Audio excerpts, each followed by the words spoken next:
আজকে উইকেন্ডে আমরা চারজনে কোথায় ঘুরতে যাচ্ছি আর সেখানে গিয়ে কী কী কাণ্ড হয়েছে সবটাই তোমাদের সাথে আজকে শেয়ার করবো। চলো। তো আজকে আমি অন্যান্য দিনের মতনই র্যাপিডো অটো করেছিলাম। আর আমার না একদম আমি এতদিন থেকেও জিনিসটা লক্ষ্য করিনি যে এখানকার অটোগুলোতে সামনের সিট থাকে না, কারণ কোনো দিনই 3-4 জনে করে যায়নি, ম্যাক্সিমাম আমি আর রূপ গেছি।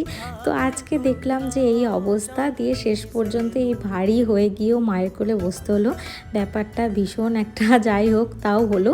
তো তারপরে আমরা এখানে নেমে নেমে খেয়ে নিলাম একটুখানি চিকেন ফ্রায়েড মোমো, ভীষণ ভালো ছিল মোমোটা। আর তারপরে মাদেরকে নিয়ে চলে এলাম শপিং মলে।